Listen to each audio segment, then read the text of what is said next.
사랑하는 남편의 절박한 외침도 유나 씨의 눈을 다시 뜨게 할 수는 없었다. 유나 씨 곁에 엎드린 남편의 얼굴에, 유나 씨의 손을 잡은 7살 딸아이의 얼굴에, 그리고 주치의인 나의 얼굴에 눈물이 흘렀다. 잠시 세상의 움직임이 멈춘 듯 고요하다. 하지만 곧 창밖에서 새 지저귀는 소리가 들려왔다. 사랑하는 사람이 죽어도 여전히 시간은 흐르고 세상은 움직인다. 오늘 유나 씨는 앙상하게 뼈가 드러난 하얀 손으로 7살 마다이의 손을 꼭 부여잡고 잠이 들었다. 심장이 멈추고 온기가 사라졌다. 차갑게 식어버린 그녀의 얼굴에는 아직도 눈물 자국이 남아 있었다. 안녕하세요. 인생의 품격입니다.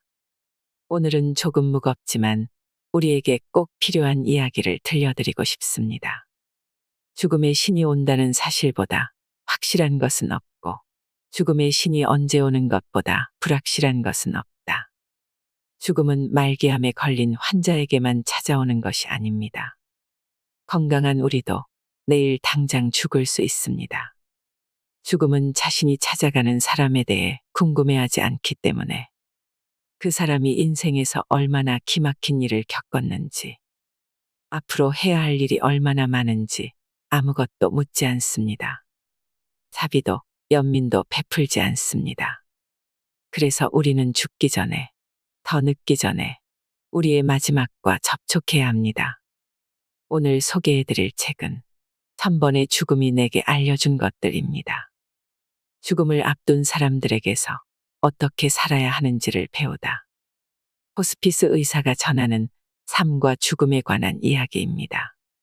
도저히 이겨낼 수 없을 것 같은 절망에 맞닥뜨렸을 때 편안한 죽음을 맞이하는 환자들의 공통점.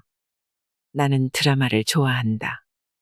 책도 좋아하고 영화도 좋아하지만 드라마는 크게 시간을 내거나 마음을 먹지 않아도 집에서 텔레비전을 켜는 것만으로 볼 수 있으니 내 일상에서 가장 손쉬운 휴식인 셈이다. 나도 대부분의 사람들처럼 해피엔딩을 좋아한다. 드라마가 이어지는 내내 주인공이 불운으로 점철된 시간을 보냈더라도 해피엔딩으로 마무리되면 문득 안도하게 되는 것이다. 다행이야, 이제 주인공은 행복해지겠구나 하고. 호스피스 병동에 근무하면서 마지막 회가 중요한 건 드라마만이 아니라는 걸 깨닫는다. 호스피스는 인생의 마지막 회다. 허구인 줄 알면서 드라마조차 해피엔딩으로 마무리되기를 바라는 게 사람 마음인데 현실의 마지막은 말해 무엇하랴. 통증 없이 편안하게 죽음을 맞이하는 것. 그것이 우리 모두가 바라는 해피엔딩일 것이다. 나는 이곳에 와서 편안하게 삶을 끝내는 환자들에게 공통점이 있다는 사실을 알게 되었다. 그들은 요즘 유행처럼 번지는 웰다잉 지도자 자격증을 보유한 것도 아니고 입관 체험도 해본 적 없다. 사전 의료 지시서나 유서 등으로 삶을 미리 정리해둔 사람들도 아니다. 하지만 그들은 두 가지를 정확하게 알고 있었다. 첫 번째는 자신이 암에 걸렸고 더 이상의 적극적인 치료가 무의미하다는 사실이고, 두 번째는 죽음은 인생의 실패가 아니라 누구나 거쳐가야 하는 과정이라는 사실이다. 사랑하는 사람을 먼저 떠나보냈거나 죽음에 가까이 있었던 사람은 자연스레 긍정적인 죽음관에 이르는 것 같다. 자식을 앞세운 부모나 장애가 있는 사람이 편안한 죽음을 맞이하는 경우를 종종 보았다. 하지만 보통 사람들은 자신의 마지막이 가까워져서야 죽음에 대한 생각을 한다. 긍정적인 죽음관도 나쁜 소식을 안후해야 가능하다. 그러나 나쁜 소식을 알리는 것은 가족 사이에 정이 두터운 우리나라 사람들이 가장 어려워하는 일이다. 하지만 중요한 건 나쁜 소식을 모르는 사람에게는 긍정적인 죽음관도 없다는 것이다. 보호자와 이런 대화를 나누는 자리에서 나는 늘 말이 많아진다. 애타는 마음으로 부탁하고 설득한다. 포기하지 말아야 한다. 내 말에 따라 누군가의 마지막이 달라지기 때문이다. 나쁜 소식을 알면 불안해할 것이라는 예상과 달리 왜 환자들은 더 편안해질까? 나는 그것이 진실의 힘이라고 생각한다. 암 환자를 나약한 존재로 단정 짓지 않고 아프기 전과 같은 인격체로 본다면 우리는 환자에게 앞으로 일어날 일들에 관해 정확한 정보를 제공해야 한다. 아버지에게 치료가 무의미하다는 말을 해도 불효자식이 아니다. 아내에게 남은 시간이 많지 않다는 말을 해도 잔인한 남편이 아니다. 우리는 그를 사랑하지만 나쁜 소식을 알려야 한다. 우리는 그를 사랑하므로 나쁜 소식을 더욱 알려야 한다. 남은 시간이 많지 않다는 것을 알게 된 환자는 그의 성정대로 뒷정리를 할 것이다.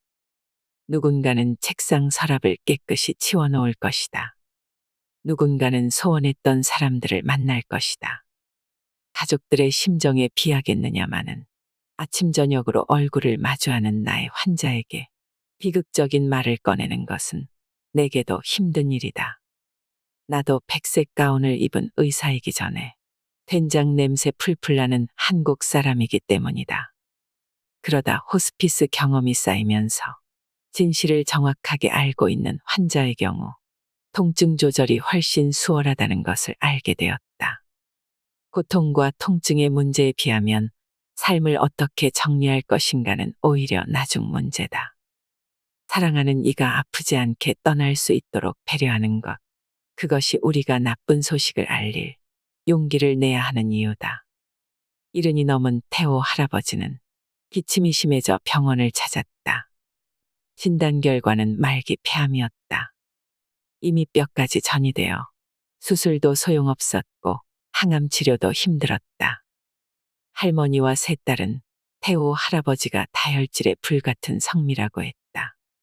이번 첫날 할머니가 나를 찾아와 신신당부했다. 저희가 사실을 감당하지 못할 것 같아서 저희는 알리지 않기로 했어요.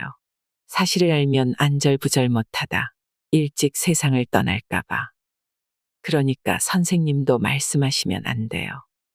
할머니, 할아버지를 걱정하시는 마음은 충분히 이해합니다. 하지만 제 경험상 말기암이라는 사실을 알고 있는 환자는 통증과 선망, 즉 급성 치매처럼 의식이 흐려져 대화가 되지 않고 착각과 망상으로 헛소리를 하는 의식 장애를 덜 겪어요. 할아버지도 지금 상황을 알고 나면 육체적인 고통에서 벗어나실 수 있어요. 안 돼요. 저희는 자기가 폐암이라는 걸 아는 순간 바로 죽을 거예요. 꼭 비밀로 해주세요. 절대로 알리시면 안 돼요. 나는 폐암인 경우 특히 더 보호자를 설득해서 반드시 환자에게 알렸다. 폐암 말기에는 호흡곤란이 심하기 때문에 병을 알고 있는 것이 환자에게 도움이 되기 때문이다. 자신의 몸에 일어나는 일을 알고 숨이 찬 것과 무슨 영문인지도 모른 채 숨이 찬 것은 공포의 정도가 다르다. 불안과 두려움에 시달리는 환자는 심리적인 압박감 때문에 더 숨이 차고 숨이 차오르면 그만큼 더 불안하고 두렵다. 악순환을 거듭하면서 환자는 지쳐가고 편안한 죽음은 점점 멀어진다. 몇 번이나 할머니와 세 딸을 설득했지만 사실을 알면 죽을 것이라고 믿는 그분들의 마음을 돌릴 길이 없었다. 가족들은 할아버지에게 값비싼 대체요법 주사제는 놓길 원했지만 진실을 알리는 것은 원하지 않았다. 내가 정답이라 믿고 있는 것이 환자나 보호자에게는 정답이 아닐 수도 있다고 생각하며 결국 보호자가 원하는 대로 치료할 수밖에 없었다. 하지만 태호 할아버지를 대할 때마다 마음이 한없이 무거웠다. 태호 할아버지의 오른손에는 엄지와 중지가 없었다. 두 손가락이 없는 할아버지의 손을 볼 때마다 사연이 많은 분이구나 하는 생각이 들었다. 할아버지에게는 역경에 굴하지 않고 삶을 개척해온 사람 특유의 자신감과 긍지가 느껴졌다. 훌륭하게 성장하여 출가한 세 딸과 사회적인 성공이 그가 가진 긍지의 바탕이었을 것이다. 호스피스에서도 할아버지는 적극적이셨다. 특히 책을 읽어드릴까요? 라는 프로그램을 좋아하셨다. 어느 날 책을 읽어드릴까요 해서 자원봉사자가 마법의 설탕 2조각이라는 책을 읽어주었다. 설탕 과자를 먹으면 소원이 이루어진다는 내용의 동화인데 할아버지는 그 이야기가 마음에 드셨나 보았다. 할아버지는 마법의 설탕 2조각을 4권 사서 손자들에게 선물했다. 태호 할아버지도 알고 계셨을까? 자신에게 남은 시간이 많지 않다는 것을. 그 4권의 책이 자신이 줄 수 있는 마지막 선물이라는 것을. 내가 회진을 갈 때마다 태호 할아버지는 물었다. 의사 선생, 내가 기침이 너무 심하게 나는데 왜 그런 거지? 의사 선생, 어깨가 너무 아파서 잠을 잘 수가 없어. 왜 그런 거야? 오늘은 기침을 하는데 피가 나왔어. 왜 그런 건지 말 좀 해줘. 태호 할아버지가 그토록 답답해하는 외에 나는 아무 대답도 해줄 수 없었다. 할아버지는 물에 빠져 허우적대는 사람처럼 불안하고 가파르게 숨을 쉬었다. 할아버지가 느끼는 공포감은 익사 위기에 처한 사람보다 덜하지 않을 터였다. 그래도 나는 아무 말도 해줄 수 없었다. 할아버지는 숨이 가빠지고 기침이 터지고 피가 나올 때마다 두려워하고 초조해하셨다. 그래도 나는 아무 말도 해줄 수 없었다. 통증은 마지막까지 조절되지 않았고 할아버지는 두려움 속에서 세상을 떠났다. 그까지 무슨 일이 일어나는지 모른 채. 나쁜 소식을 알면 빨리 죽는다는 근거 없는 상식은 환자뿐 아니라 주변 사람들에게까지 악영향을 끼친다. 가족들은 자신의 병명을 모른 채 고통스럽게 떠나는 환자를 통해 죽음은 힘들고 무서운 것이라 인식하게 되고 자신의 마지막을 긍정적으로 마무리할 기회마저 놓쳐버린다. 죽음을 외면하는 진짜 이유는 죽음에 대한 막연한 공포와 등 뒤로 다가온 나쁜 소식의 정체를 알지 못하기 때문이다. 나쁜 소식이 그 자체로 불행은 아니다. 나쁜 소식을 불행으로 연결시키지 않기 위해선 떠나는 자에게나 남는 자에게나 슬픔을 견딜 용기가 필요하다. 슬픔이 지나가면 평온이 찾아온다. 그때가 되면 우리는 떠날 사람과 함께 죽음의 문턱에 서서 못다한 이야기를 나누고 응어리진 일에 관해 화해하며 서로의 슬픔을 애도하고 위로할 것이다. 그것이 진짜 해피엔딩이다. 죽음과 죽어감에 대한 진실. 춘자 아주머니는 배가 남산만했다. 말기 췌장암이 12지장을 침범해서 장이 꽉 막혀버렸다. 서울 모 대학병원에서 우리 병동으로 전원해 올 때 이미 장 폐색이 온 상태여서 통증이 심했다. 그녀에게는 남편과 3딸이 있었는데 그 중에서 미혼이었던 둘째 딸은 누가 봐도 병적인 정도로 엄마에 대한 애착이 심했다. 다행히 호스피스에 입원한 후 통증이 조절되고 불러오던 배도 가라앉자 춘자 아주머니와 가족은 한숨을 돌렸다. 몇 년 동안 정신없이 암 치료에만 전념했던 그들은 이제야 평온을 찾았고 춘자 아주머니의 조금 남은 삶에도 여유가 생겼다. 그리고 행복해했다. 아니, 이게 대체 무슨 일이에요? 입원한 지 열흘쯤 되는 날, 이른 아침에 일선 간호사한테서 연락이 왔다. 춘자 아주머니가 퇴원하고 싶어 한다는 거였다. 사연을 알아보니 기가 막혔다. 둘째 딸이 대구의 모 대학병원 일반외과 교수님께 의뢰해서 수술을 하러 간다는 것이었다. 말기암 환자에게는 의미 없는 시도였다. 나를 비롯한 춘자 아주머니의 남편도 말렸지만 둘째 딸의 고집을 꺾지 못했다. 둘째 딸은 고등학교 때 가출을 하는 등 춘자 아주머니의 속을 무더니도 썩이던 딸이었다고 했다.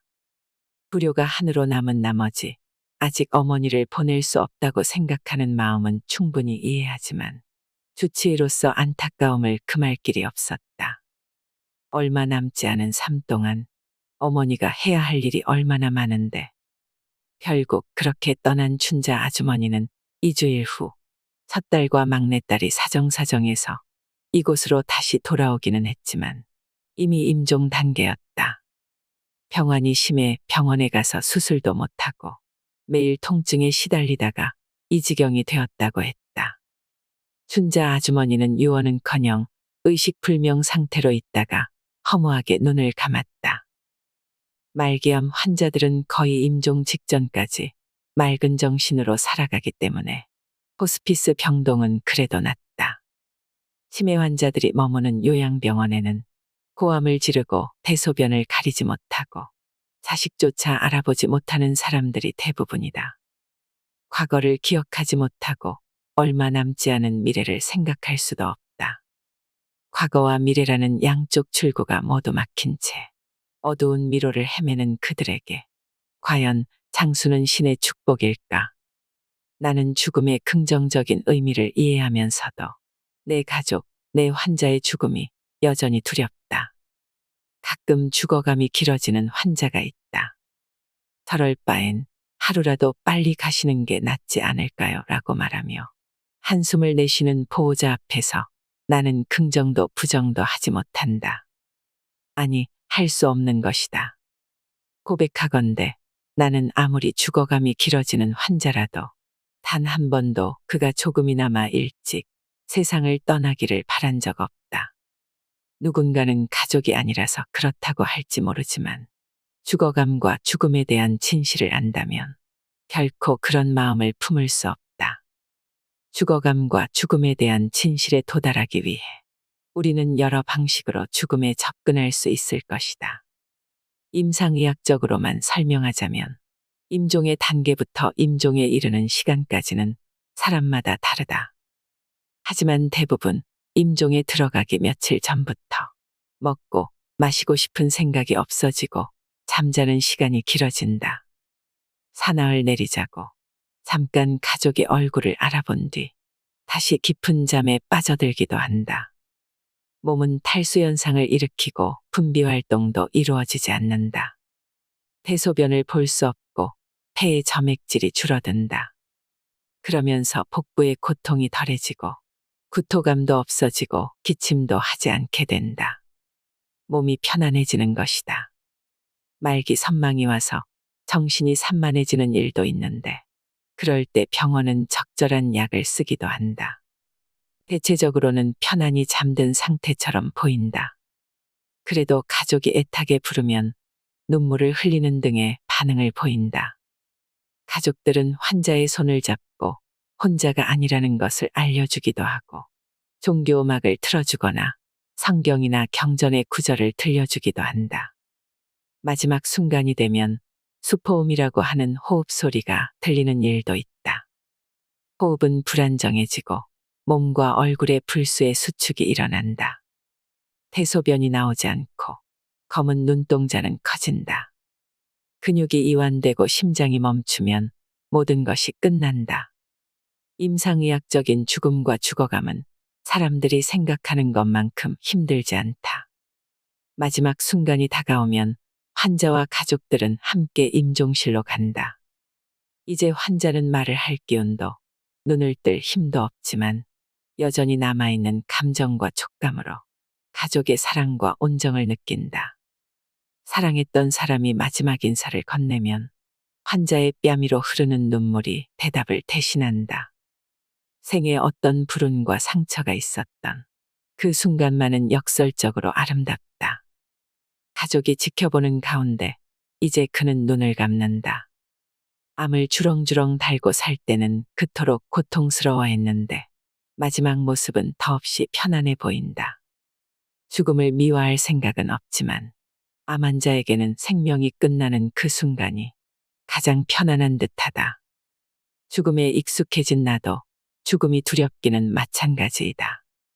대부분 가족이 모여있는 가운데 마지막 유언을 하고 숨이 멈추어지는 임종을 기대하지만 그런 임종은 영화나 드라마에나 있는 환상이다. 그래서 삶을 배우듯이 죽음과 죽어감도 배워야 한다. 불확실한 미래, 그리고 그렇게 행복하지 못할 것 같은 미래를 두려워하지 말고 그저 의연하게 살아가는 것이 최선이다. 생명의 건전지가 닿을 때까지 그저 사는 것이다. 해탈하는 것은 의연하게 죽는 것이 아니라 태연히 누군가를 도와주면서 또는 누군가에게 도움을 받으면서 살아가는 것이다. 마지막 삶의 의미를 부여하는 것이 인간다운 죽음을 가능케 하는 핵심이다. 고무줄처럼 늘어난 수명에 인간다움이라는 색을 입히면 장수는 축복이 될 수 있다.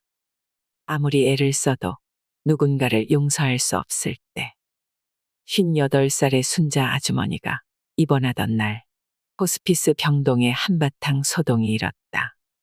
아랫배가 불룩 튀어나온 난소암 환자인 그녀는 암성 통증이 심해서 남편과 함께 무작정 호스피스 병동 외래로 왔다. 하지만 호스피스 병동에 빈 병실이 없었기 때문에 순자 아주머니와 남편은 일반 병동에 어렵게 병실을 구했고 4층 입원실로 가기 위해 총무과 앞을 지나는 중이었다. 그날따라 총무팀장은 직원의 실수로 화가 많이 나 있었고 그 때문에 총무과 분위기가 좋지 않았던 것 같다. 순자 아주머니가 총무과 앞을 지나는데 반쯤 열린 문 사이에서 플라스틱 접시가 날아왔다. 화가 난 팀장이 사무실 문에 접시를 던진 것이었다. 다행히 아무도 다치지는 않았지만 고의로 접시를 던졌다고 생각한 아주머니의 남편은 총무과를 뒤집어 놓다시피 하며 무섭게 화를 냈다. 직원들이 뛰쳐나와 아주머니에게 던진 것이 아니라고 해명했지만 소용없었다. 나는 그의 화를 가라앉히느라 진땀을 뺐다. 물론 어떤 경우라도 병원에서 물건을 던지는 상황은 없어야 했다.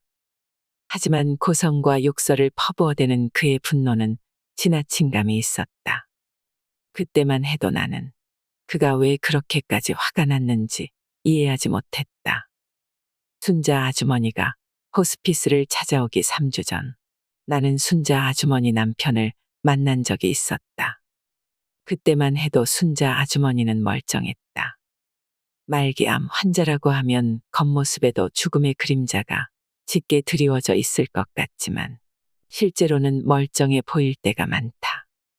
그래서 환자와 보호자는 말기암이라는 진단이 더욱 믿기지 않는다. 이렇게 잘 먹고 잘 지내는데 곧 죽을 거라니. 더구나 죽기 직전에나 간다는 호스피스로 연계한다니. 받아들이기 힘들다. 그것은 의사가 말하는 말기암과 일반인이 생각하는 말기암이 의미상 큰 차이가 있기 때문이다. 의학적으로 말기암이란 죽기 직전의 상태가 아니라 더는 항암제가 암세포를 죽이지 못하는 시기를 뜻한다. 순자 아주머니도 마찬가지였다. 그는 아주머니가 국립암센터에서 호스피스로 연계되자 딱 한 번 상담하러 갔을 뿐 병원과 연락을 끊어버렸다. 호스피스에 관해 오해하고 있던 남편은 아주머니를 시골의 한 요양병원으로 보냈다. 아주머니는 가족들과 떨어진 채 그곳에서 근거 없는 대체요법을 받아야 했다. 그곳에서 지내는 동안 그녀는 상태가 많이 나빠졌고 무엇보다 통증이 너무 심해졌다. 1시간도 헛되이 보낼 수 없는 인생의 마지막 3주를 낭비해버린 셈이었다. 난소암 덩어리로 아랫배가 부풀 대로 부풀어 오른 뒤에야 그녀는 남편과 아들의 부축을 받아 호스피스 병동으로 올 수 있었다. 총무과에서 날아온 접시로 온 병동이 발칵 뒤집힌 바로 그날이었다. 어디가 가장 불편하세요? 내가 순자 아주머니에게 드린 첫 질문이었다. 그녀는 내 얼굴을 물끄러미 쳐다보며 말했다. 그냥 빨리 죽여주세요. 이렇게 아픈 것보다 죽는 게 낫겠어요. 그리고 난 저희랑 1시간도 같이 있기 싫어요. 내가 침상 옆에 서 있는 남편과 아들을 바라보자. 두 사람은 당혹스러움을 감추지 못한 채 서로의 얼굴을 슬그머니 외면했다. 죽음은 숨기고 싶었던 삶의 비밀을 서슴없이 내보인다. 이 가족에게도 말 못할 갈등이 있는 게 분명했다. 다음날 회진을 가보니 다행히 밤사이 통증은 없었다. 그런데 아주머니의 턱 밑으로 5cm 정도 찢어진 상처가 보였다. 일단 상처를 꿰매고 드레싱을 했다. 전날 아주머니는 무슨 일 때문인지 남편과 심하게 다투고 혼자 병실에 남겨졌다고 했다. 간호사의 도움을 한사코 마다한 아주머니는 결국 밤에 혼자 화장실에 가다가 넘어졌고 턱이 찢어졌다. 남편이 말기암인 아내와 싸우고 혼자 남겨둔 것은 별일이 아니지 않았다. 걱정스러운 것은 아주머니에게 남은 시간이 많지 않다는 것이었다. 순자 아주머니는 폭력과 폭언을 일삼는 남편 때문에 순탄치 않은 결혼 생활을 했고 2년 전 남편과 별거한 뒤 아들과 함께 살았다. 그동안에는 무조건 참고 견디며 가정을 유지했지만 암에 걸리고 극심한 통증이 찾아오면서 인내심이 한계에 다다른 것이었다. 하지만 나는 얼마 되지 않는 시간이나마 순자 아주머니의 남편을 보면서 그가 자기 나름의 방식으로 아주머니를 사랑한다고 느꼈다. 사랑하지 않는다면 무관심할 테지만 그는 아픈 아내를 등에 업고 시골에서 올라왔던 사람이었다. 아내 앞으로 접시가 날아왔다고 총무과를 뒤엎었던 사람이었다. 나는 아주머니의 남편과 상담을 했다. 그는 눈물을 글썽이며 말했다. 나는 우리 마누라를 삶의 보석으로 생각해요. 내 방식대로 의지하고 사랑했습니다. 입원한 날 거칠게 고함치던 사람이 맞나 싶을 정도로 그의 눈빛과 목소리에서 진심이 느껴졌다. 상담이 끝날 때 그는 내게 약속해 주었다. 얼마 남지 않은 아내의 삶 속에서 부드러움과 따뜻함을 보여주기로. 그리고 나는 순자 아주머니에게 부탁했다. 남아있는 가족을 위해 마지막 선물을 준비하라고. 여느 때의 나라면 환자와 보호자에게 얼마 남지 않은 삶이나 마지막 선물 같은 직설적인 표현을 쓰지 않았을 것이다. 그러나 이 가족 중에 가장 건강한 사람은 떠나야 하는 순자 아주머니였다. 행복의 열쇠를 쥔 사람도 그녀였다. 약속대로 순자 아주머니의 남편은 달라졌다. 움직이지 못하는 그녀를 정성껏 씻기고 닦았다. 죽을 한 숟가락씩 떠먹이고 그녀의 입가를 훔쳐주었다. 깍두기를 좋아하는 아내를 위해 직접 담가와서 온 병실에 시금털털한 깍두기 냄새를 풍기기도 했다. 아주머니가 입원한 지 2주쯤 지난 어느 회진 시간이었다. 내가 병실에 들어서자 순자 아주머니는 남편과 아들을 돌아보며 환한 목소리로 말했다. 진작 당신이 이렇게 해줬으면 얼마나 좋았어요. 정말 행복해요. 이제 삶이 정말 조금밖에 안 남았다고 했던 선생님 말씀 기억해요. 그런데 살면서 요즘처럼 행복한 적이 없었네요. 이렇게 모두 아쉬워할 때 떠날래요.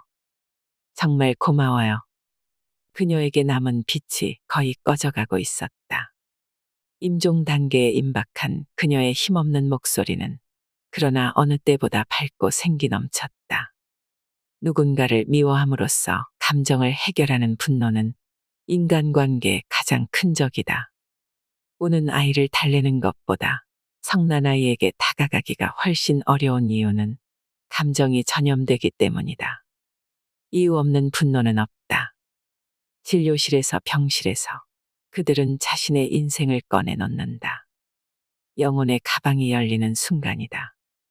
환자나 그 가족의 분노에 대처하는 가장 좋은 방법은 무조건 미안하다고 하는 것이다. 분노가 사그라지면 삶도 보이고 죽음도 보인다. 그때 비로소 암성 통증도 삶의 통증도 치유된다. 그래도 그에게 다가온 죽음을 내쫓아 줄 수 없으니 의사로서 나는 늘 미안하다. 감당할 수 없는 시련이 찾아오면 육신의 눈이 아니라 마음의 눈이 멀어버리기 때문이다. 미안해요. 그 한마디에 분노의 방향이 잘못되었다는 통찰력이 생기고 얼어붙었던 마음이 녹아내린다. 그래서 오늘도 나는 나의 환자들에게 미안하다고 말한다. 인생의 마지막 상자를 쌓는 법. 셰익스피어는 끝이 좋으면 다 좋다고 말했다. 사랑도 이별을 잘해야 서로에게 상처 주지 않고 업무도 마무리를 잘해야 후임자에게 비난받지 않는 것처럼 인생에 대해서도 메멘토 모리라는 말을 사용하면 좋을 것 같다. 메멘토 모리는 죽음을 기억하라는 뜻의 라틴어다. 나는 메멘토 모리를 호스피스 활동과 연결하여 생각해보라고 권하고 싶다. 인생의 마지막에 묵어가는 여관에서 웰다잉을 위해 어떤 노력을 하고 있는지 안다면 메멘토 모리에 참 의미를 즐길 수 있을 것 같다. 자기만의 상자를 차곡차곡 쌓아가는 작업이 인생이라면 가장 꼭대기에는 죽음이라는 이름의 상자가 자리한다. 이 상자를 잘 올려놓으면 이 생이 안정적으로 완성되지만 잘못 올려놓으면 기껏 쌓은 상자가 와르르 무너질 것이다. 사람이 혼자 죽을 수 없다는 것은 그 마지막 상자를 혼자 쌓을 수 없다는 뜻과 같다.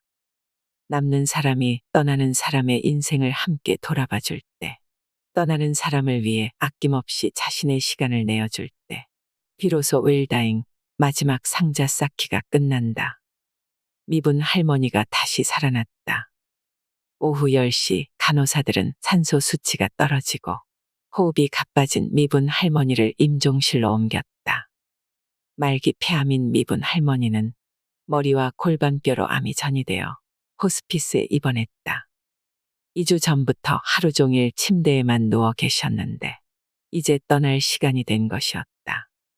그런데 다음날 내가 출근했을 때 미분 할머니는 여전히 임종실에 계셨고 훤칠한 키에 검정 양복을 입은 젊은이가 할머니 옆을 지키고 있었다.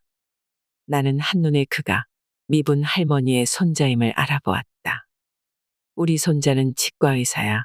손자가 아니라 금덩이지하고 평소에도 손자 자랑이 유난하셨던 할머니였다.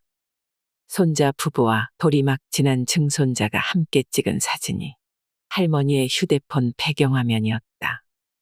곧 돌아가실 것처럼 위독해 보이던 미분 할머니는 어쩐 일인지 통증과 호흡 곤란이 없어지면서 안정된 상태가 되었다. 할머니 옆에서 밤을 지새운 손자가 출근을 하자 다른 가족들이 교대로 할머니의 곁을 지켰다.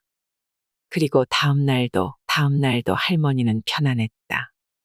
의식은 없었지만 임종실을 나와 일반 병실로 옮겨도 될 만큼 안정을 되찾으셨다. 미분 할머니는 손자 손부와 사이가 좋았지만 큰아들 큰며느리와는 불편한 관계였다. 아들과 며느리는 내내 방관자였다. 할머니가 손자 집에 다녀오고 싶다고 하셔서 내가 외박을 허락해드렸을 때에는 며느리가 병동을 발칵 뒤집어 놓기도 했다. 그녀는 내게 왜 외박을 허락했느냐며 할머니 때문에 자기 아들이 힘들었다고 따졌다. 며느리의 거친 언사보다 내게 더 큰 상처가 된 것은 삶의 막바지에서 가족의 눈치를 봐야 하는 미분 할머니의 고개 숙인 모습이었다. 며느리와 달리 할머니에 대한 애정이 지극했던 손자가 어머니가 할머니한테 하시는 만큼 저도 어머니한테 하겠습니다 하고 말한 다음부터 며느리는 병동에 발걸음도 하지 않았다. 할머니의 죽어감이 길어지자 아들이 상담을 요청해 왔다. 상담실에 들어선 그는 잔뜩 화가 나 있었다. 할머니가 목욕을 하시면 건강이 더 안 좋아질 것 같아서 내가 목욕을 하지 못하게 했는데 그게 불만이라고 했다. 하지만 그 불만은 사소한 것에 불과했다. 진짜 그를 화나게 한 것은 호스피스 팀이 할머니의 상태를 잘못 판단해 임종실로 옮기는 바람에 그가 막내 아들 대학 졸업식에 참석하지 못한 일이었다. 두 번째로 화나게 한 것은 할머니가 제때 떠나지 않아서 골프 약속을 취소한 일이었다. 임종실로 할머니를 옮긴 간호사의 말에 의하면 그는 간호사에게도 심하게 화를 냈다고 한다. 30쯤에 남편을 떠나 보내고 홀로 사남매를 키운 미분 할머니였다. 어머니의 인생을 추억하고 존경한다면 그럴 수는 없었다. 나는 아들의 불만에 대해 대답하는 대신 내가 본 미분 할머니에 대해 이야기했다. 할머니와 함께 지낸 한 달 보름 동안 저는 정말 행복했습니다.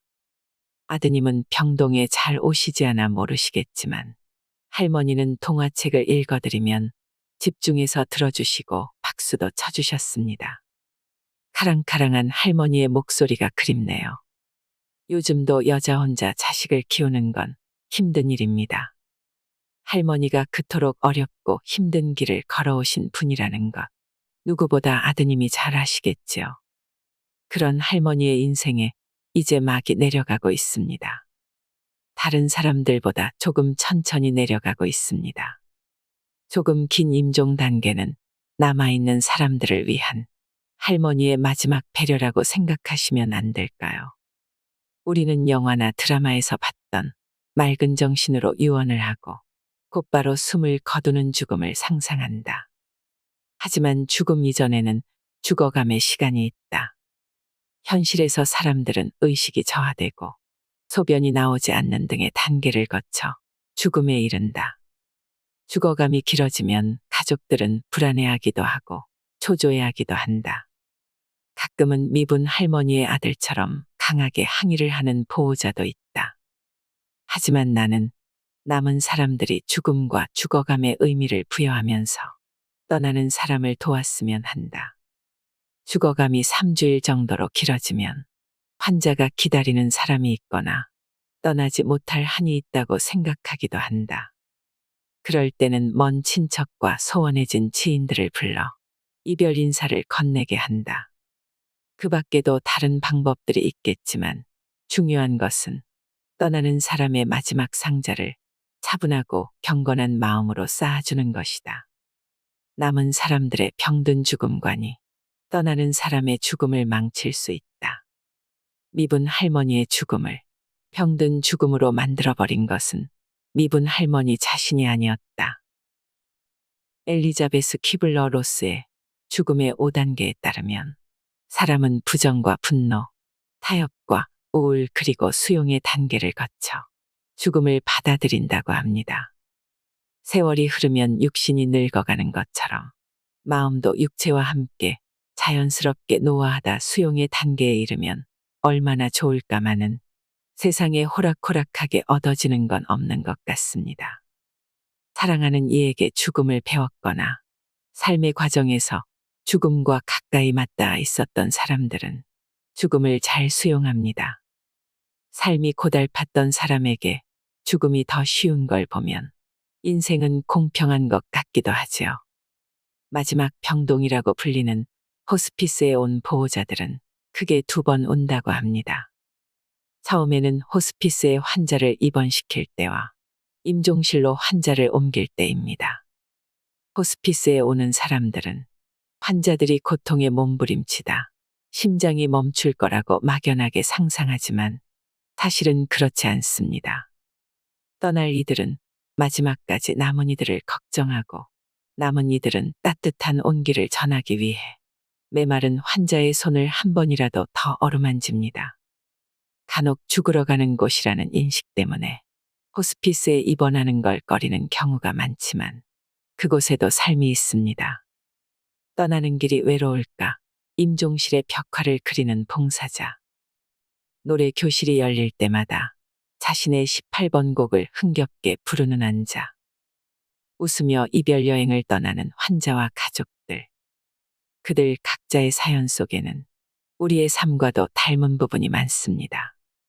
이 책의 저자 김여환 의사는 죽음은 독학할 수 없고 다른 이들에게 배워야 한다고 합니다. 시간과 마음을 투자해서 죽음을 배우면 죽음이 달라지는 것이 아니라 삶이 달라진다고 말하죠. 오늘 이 영상이 나와 우리의 죽음에 대해 생각해보는 좋은 시간이 되었길 바랍니다. 마지막으로 임종실 생활 안내문을 들려드리고 싶습니다. 우리는 언젠가 죽습니다. 그 순간이 이제 다가왔습니다. 이제 사랑하는 분은 떠나실 준비를 합니다. 수포음이라는 가래가 많은 호흡소리가 들리기도 하고 몸과 얼굴에는 불수의 수축이 일어나기도 합니다. 소변이 나오지 않고 검은 눈동자가 점점 커집니다. 근육이 이완되고 호흡이 멈추고 심장이 멈추면 모든 것이 끝납니다. 이러한 임종의 단계는 힘들고 고통스러운 것이 아니므로 보호자분께서는 안심하셔도 됩니다. 임종까지의 시간은 사람마다 다르므로 초조해하지 마시고 그 순간을 기다려 주십시오. 이때 산소 포화도나 혈압 등의 모니터를 보는 것보다 환자의 손을 잡아드리고 이제는 영원히 볼 수 없는 얼굴을 보시는 것이 현명합니다. 자료에 따르면 가장 늦게까지 남아있는 감각이 청각입니다. 이제 마지막으로 곧 떠나시는 분 앞에서 따뜻한 말씀을 남기셨으면 합니다. 고마워요. 사랑합니다. 이상으로 인생의 품격이었습니다. 하루하루 당신의 품격이 더 빛나길 바랍니다.